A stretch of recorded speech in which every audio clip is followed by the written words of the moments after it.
وطن عزیز پاکستان میں جو صورتحال جاری اور ساری ہے ہم سب کے سامنے 9 مئی کے واقعات کے بعد سے افواج پاکستان کے ساتھ یکجہتی، شہداء کی تکریم اور اس حوالے سے بہت کچھ کہا جا رہا ہے، بولا جا رہا ہے، ہو رہا ہے اور آئندہ آنے والے دنوں میں مسلسل ہوتا چلا جائے گا۔ میں نے جو باتیں عرض کرنی ہیں وہ تھوڑی سی ہٹ کر ہیں۔ تو مسئلہ یہ ہے کہ ہمارے ہاں اس بات کی عادت نہیں ہے کہ جو تھوڑی سی ہٹ کر بات کرے، پاپولر نیریٹو سے ہٹ کر گراؤنڈ ریالٹیز کی بات کرے، اس بات کو قابل اعتنا سمجھا جائے۔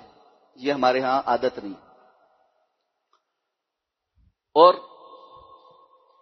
سچ بات یہ ہے کہ حالات تو یہاں تک پہنچ چکے ہیں کہ اگر اپنے بھائیوں ساتھیوں سے مشورہ کروں نا کہ میں کچھ یہ بات کہنے لگا ہوں تو وہ منع کرتے ہیں کہ یہ باتیں نہ کریں۔ آپ کو ڈر نہیں لگتا؟ آپ کے بچے نہیں ہیں، ساری اصلاح کا ٹھیکہ آپ نے اٹھایا ہوا ہے، یہ ساری باتیں ہمیں بھی پتہ چلتی رہتی۔ اور یہ کہنا کہ ہمیں ڈر نہیں لگتا یہ بھی غلط ہے، ڈر بھی لگتا ہے۔ ہماری اولاد بھی ہے، اس کی خیر خواہی، اپنے گھر والوں کی خیر خواہی، اپنی خیر خواہی، یہ بھی انسان کو عقل سے پیدل نہیں ہو جانا چاہیے۔ لیکن واللہ اس سب کے باوجود آپ کی خیر خواہی، اس قوم کی خیر خواہی، اس امت کی خیر خواہی اور حق بات کہنا، یہ میری وہ ذمہ داری ہے جو اس ممبر نے مجھے دی ہے اور اس کے ساتھ دغا نہیں کر سکتا۔ اس لیے کہ ساری مذہبی جماعتوں کو بغیر استثناء کے آپ نے ستائش پر لگا ہی دیا ہے، سارے کر بھی رہے ہیں ستائش۔ اللہ ہمیں اس قابل بنا دے کہ ہم حقیقی ستائش کریں۔ ابھی تو کچھ ملاوٹ والی ستائش، کچھ نہیں، کافی ساری ملاوٹ والی ستائش۔ اللہ آسانی پیدا کر دے۔ اس ضمن میں چند بڑی اصولی باتیں بالکل مختصر میں، کیونکہ وقت تو پورا ہو گیا ہے، لیکن بڑا اہم بات ہے تو اس لیے میں آپ کے ضمن گوش گزار کرنا ضروری سمجھ۔ اور مجھے پتا ہے ڈائری لکھنے والے بہت سارے احباب ہمارے یہاں پر موجود ہیں۔ میری ایک گزارش ہے ڈائری لکھنے والے بھائیوں سے، اپنے لیے بھی اور ہمارے لیے بھی اخلاص کے ساتھ لکھنا، جو لفظ کہوں وہی لکھنا۔ اور میرے لیے کسی نرم گوشے کی سوال نہیں ہے، لیکن ذمہ داری ہے آپ کے اوپر بھی کہ آپ صحیح بات اوپر تک پہنچائیں۔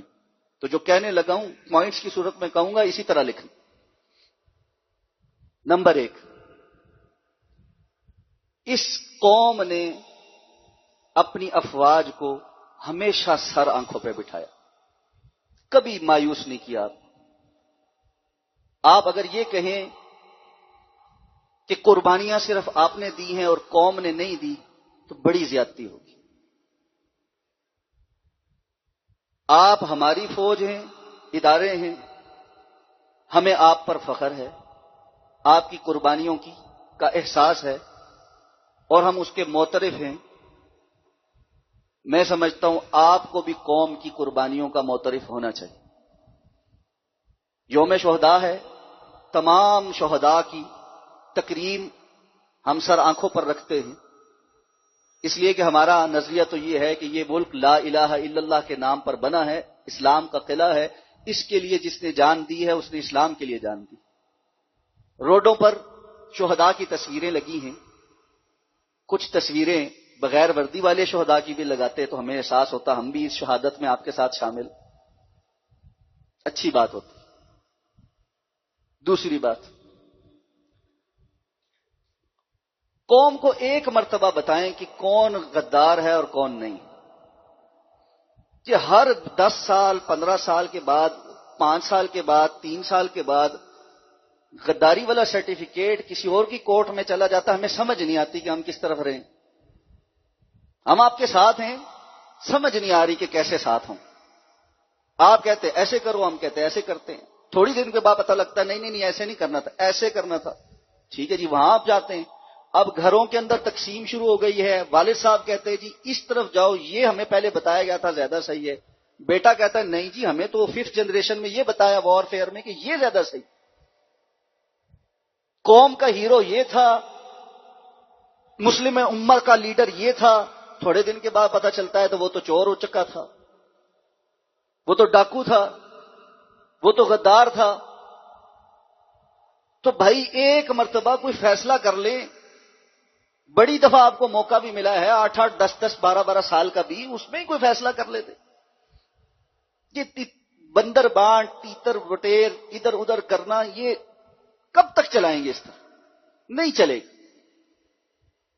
باوجود اس کے سب کو پتا ہے، اور میں وضاحت کرتا ہوں کہ مجھے جو ابھی پی ٹی آئی کا طرز عمل تھا، ان کی حکومت کا جو طرز عمل تھا، خان صاحب کی جو اپنی پرسنالٹی ہے، قطعاً نہیں پسند، قطعاً نہیں پسند. اور اس کی بڑی ٹھوس دلائل ہیں میرے پاس. لیکن چونکہ یہ فورم ایسا نہیں، یہ ممبر ایسا نہیں کہ میں اس پر دلائل دے کر آپ کو قائل کروں یا آپ مجھے قائل کریں. ہر کسی کو اپنی سمجھ اور بوجھ کے مطابق آزادی حاصل ہے. آپ کو اگر وہ پسند ہے، مجھے نہیں پسند، مجھے فلاں پسند آپ کو نہیں پسند ہوگا، مجھے بھی برداشت کرنا چاہیے، آپ کو نہیں پسند، آپ کو بھی برداشت کرنا چاہیے. اس کے باوجود جو ہو رہا ہے وہ ٹھیک نہیں ہو رہا، جو ہو رہا ہے وہ ٹھیک نہیں ہو رہا. جو کچھ 9 مئی کو ہوا وہ بھی ٹھیک نہیں ہوا. اور ہمارے سپہ سالار صاحب نے کہا ہے کہ جنہوں نے یہ سب کیا ہے ایسے مجرموں کو ہرگز معاف نہیں کیا جائے گا، بالکل معاف نہ کریں. جی ایچ کیو، جناح ہاؤس اور تمام قومی جو ادارے ہیں یہ یقیناً بڑے مقدس ہیں، اور ان پر حملہ ہونا، بلوائی بن جانا، توڑ پھوڑ کرنا، جلانا گھرانا، ہم ہر اس کے کسی طور پر حق میں نہیں. آئین کا بھی کوئی تقدس ہے جس کے تحت میں اور آپ اپنے اپنی باؤنڈریز طے کرتے ہیں؟ اس کو پامال کرنے والوں کے لیے بھی کوئی سزا ہونی چاہیے.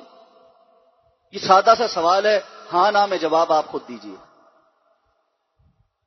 سزائیں سب کو ملنی چاہیے. اگر صرف سویلینز کو ملیں گی اور باقیوں کو نہیں ملیں گی تو ہمارا سوال تو بنتا ہے. تیسری اور آخری بات،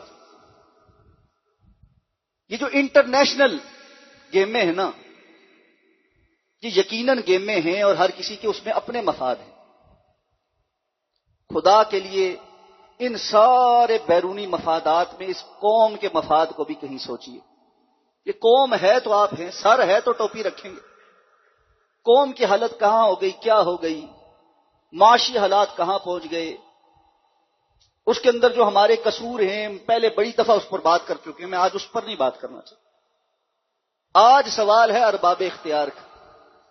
ستائشیں سننے سے، ریلیوں کے اندر تقریریں سننے سے، اور فلاں پارٹی اور فلاں پارٹی اور فلاں پارٹی نے بھی ہمارے حق میں ریلی نکالی، وہ رپورٹیں جمع کرنے سے آپ کی فائلیں ضرور بھر جائیں اور سب اچھا کی رپورٹ بھی مل جائے. لیکن یہ کیا ہے؟ یہ ناسور کے اوپر ایک اور لیپا پوتی اور پٹی کے علاوہ کچھ نہیں. خدا را اصلی اقدامات کی طرف آئی، اور وہ دو ہی ہیں.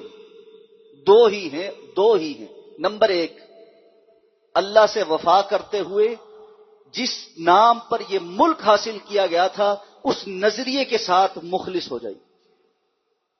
نمبر 2، وطن عزیز پاکستان کی عوام کی فلاح اور بہبود کے لیے اقدامات اٹھائیے. آپ یہ 2 کام کر لیں، واللہ کسی پارٹی کو کسی ریلی نکالنے کے لیے اور کسی آپ کی ستائش کرنے کے لیے آپ کو نہیں کہنا پڑے گا. اس ممبر سے، ہر دل سے آپ کے لیے ستائش خود نکلے گی. یہ قوم اب بھی آپ کے ساتھ ہے، اب بھی منتظر ہے. وہ کون سا مسیحا ہوگا جو خیر کا یہ کام کر کے اس قوم کا حقیقی لیڈر بنے گا؟ ہم دعا گو ہیں، اللہ کرے آپ ہی ہوں وہ. ہم دعا گو ہیں کہ اللہ کرے آپ ہی ہوں وہ. لیکن خدا را اس طرف توجہ کریں. اللہ ہمیں سمجھ کر عمل کرنے کی توفیق عطا فرمائے.